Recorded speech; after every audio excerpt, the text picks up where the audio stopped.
Good evening. A Vancouver Island man has been charged in connection with what RCMP say is one of the largest cash seizures ever in this country. Jeffrey Melchior was arrested last March after Border Police tracked a suspicious boat near Sydney and saw a suitcase being tossed over the side. It's a show and tell not seen very often. 4 heavily armed RCMP officers guard the more than $2.6 million in U.S. cash on this table, ensuring media do not cross this taped line.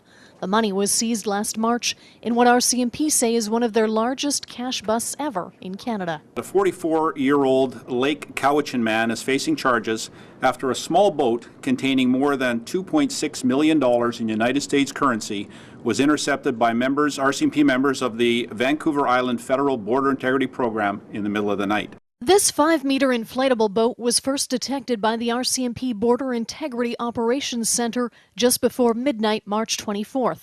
It was on the east side of Moresby Island off Sydney, moving at a high speed without lights towards the U.S. border, a known route for smugglers. As RCMP moved in, this suitcase was thrown overboard. Inside it, police found the huge cache of currency wrapped in plastic bundles. There's nothing illegal about possessing a large sum of cash. It's the activity that one might be engaged in if you have possession of that amount of money.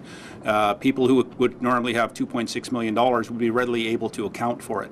44-year-old Jeffrey Melchior wasn't and is now charged with possessing property obtained by crime and laundering proceeds of crime.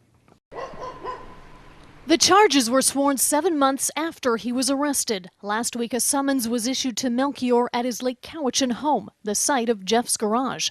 At the time Melchior was allegedly steering this cash-filled boat towards the U.S. border, he was under a 2-year driving prohibition for engaging in restricted or prohibited activities and operating a vessel without due care and attention off Ucluelet in 2009.